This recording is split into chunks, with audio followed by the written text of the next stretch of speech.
Bonjour à tous, première vidéo de présentation d'un logiciel de géométrie dynamique qui s'appelle GeoGebra. Alors, logiciel de géométrie, ça veut bien dire ce que ça veut dire, c'est pour faire de la géométrie, mais pourquoi dynamique?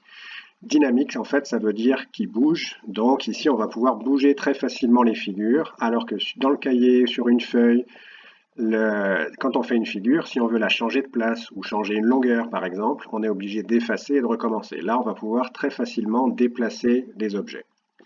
Le premier bouton, ici il y a toute une série de boutons que l'on va utiliser, c'est justement le bouton point qui va nous permettre de placer. La première chose qu'on avait vue en géométrie, c'était comment est-ce qu'on marque un emplacement précis.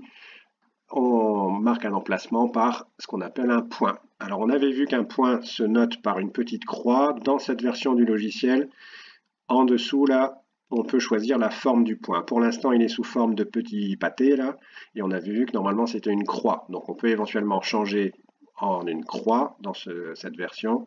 Après, si vous laissez un gros point bleu, c'est pas très grave. Hein. Si je remets ça, vous allez voir, on clique, on obtient un point. Si vous laissez ça, c'est pas non plus une catastrophe. Donc, si je change, moi, pour obtenir des points, comme on a vu en classe, on fait ça. Et vous avez vu qu'il est apparu aussi une lettre. Donc ça, c'est le nom du point. Donc, automatiquement, là, le logiciel a placé un point qu'il a appelé A. Dès qu'on veut tracer des lignes droites, par exemple, il faut forcément un deuxième point. Donc, c'est parti. Je reste, le bouton point est toujours enclenché, là, puisqu'il est encadré de bleu. Je clique où je veux. Clic gauche de la souris. Hop, deuxième point, B.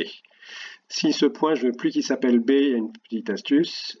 On clique sur le bouton droit de la souris, on amène la souris sur le point, vous voyez, là ça change, là c'est une croix, et quand je me rapproche du point, la souris devient une petite main.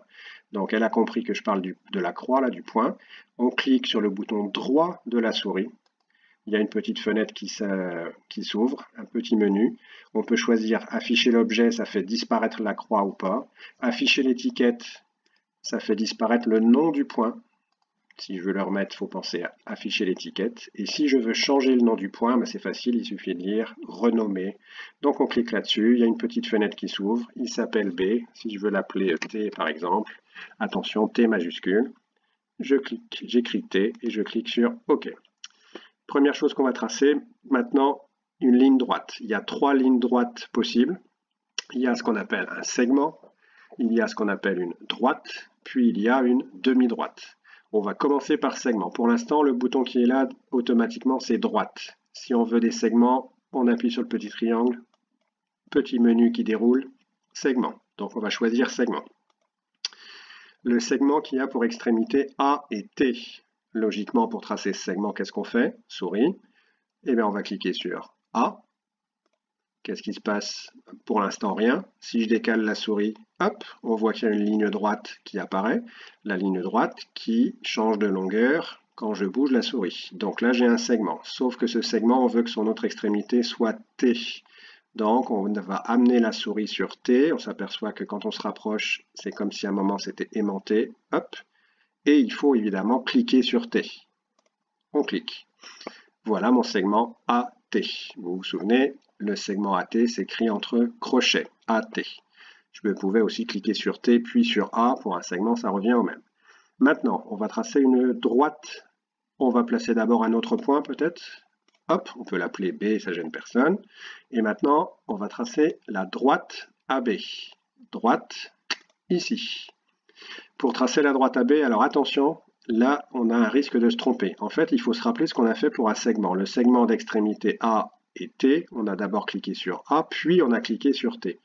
Et bien pour les droites, c'est pareil. Si je clique d'abord sur A, là, on a l'impression qu'il ne se passe rien. Si je décale la souris, hop, on voit toute une droite qui apparaît. Donc là, j'ai plein de droites qui ont toutes en commun de passer par le point A. Moi, je veux que la droite passe par B. Donc, il y en a plein qui se disent, bah, je fais passer la droite par B, je clique, et c'est bon. Sauf que c'est pas bon du tout. Si je reviens sur la case ici, qui est super importante, qui s'appelle déplacer. Déjà, c'est important de la découvrir, cette case-là, ce bouton-là. Déplacer. Déplacer quoi? Eh bien, en fait, ce que le logiciel sait déplacer, c'est des points. Là, par exemple, la droite, je ne peux pas cliquer et la déplacer. Je vais déplacer des points. Eh bien, si maintenant je déplace par exemple le point B, normalement la droite qui passe par A et par B, elle devrait toujours passer par A et par B. Hop, et bien là on s'aperçoit que ça ne marche pas. Le point B, donc on clique sur le bouton gauche de la souris. Hein. Hop, on va sur le point B, on clique et surtout on laisse le doigt appuyé sur le bouton gauche de la souris. Et tant que le bouton gauche de la souris est appuyé, est enclenché, on déplace le point. Donc là, vous voyez que la droite qui est ici, qui est en fait la droite AC, ne passe plus par B, donc ça ne va pas. Si on veut tracer la droite qui passe par A et par B, il faut donc revenir sur le bouton droite et il va falloir cliquer sur A et cliquer sur B. Il ne faut pas seulement faire passer la droite vaguement par le point B, il faut venir près du point B, hop, on clique sur le point B. Et maintenant, quand je vais déplacer le point B, et bien là, la droite va rester, va suivre le point B, et la droite va rester la droite AB. Cette droite-là, si on veut l'enlever, bouton droit de la souris n'importe où sur la droite, et on peut enlever, afficher l'objet, comme ça, la droite disparaît si on n'en a plus besoin. Le dernier type de ligne droite particulier, les demi-droites. Par exemple, si je veux tracer la demi-droite d'origine T qui passe par B. Demi-droite d'origine T, logiquement, on va d'abord cliquer sur T.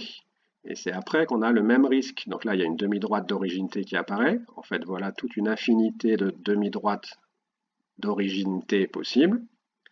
Si je veux une demi-droite d'origine T qui passe par B, il ne faut pas seulement faire passer par le point B comme ça. Il suffit d'aller, il faut aller cliquer sur le point B. Hop. Et là, si je déplace le point T, la demi-droite va bien garder pour origine le point T et elle va bien passer toujours par le point B. Si je déplace le point B, eh bien le point B, il va emmener avec lui la droite AB et la demi-droite TB. Comme ça.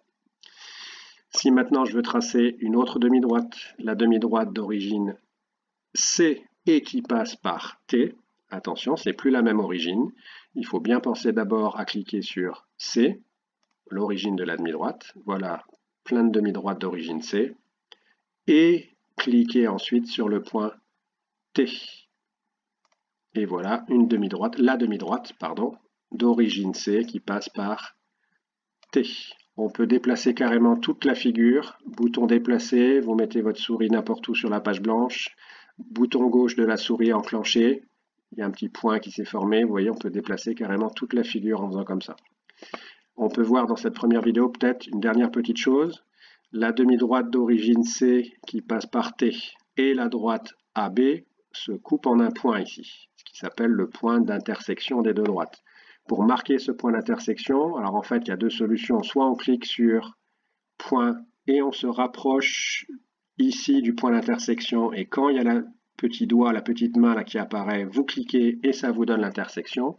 Sinon, ce qui est intéressant aussi à connaître, c'est dans le menu des points, il y a intersection.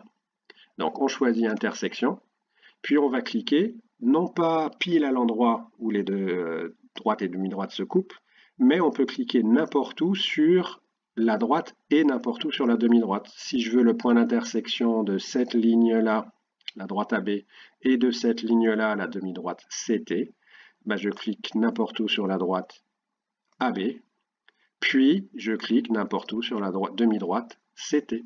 Hop, et qu'est-ce qui apparaît ici? Eh bien un point en noir qu'il a appelé D, qu'on peut toujours renommer si on veut, qui est et restera le point d'intersection de ces deux morceaux de droite.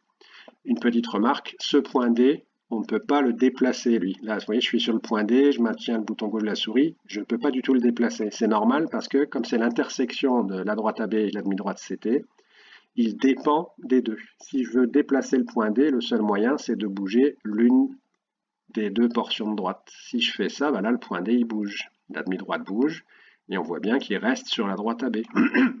Si je bouge le point A, le point D va rester le point d'intersection, comme ça. Voilà. Fin de la première vidéo.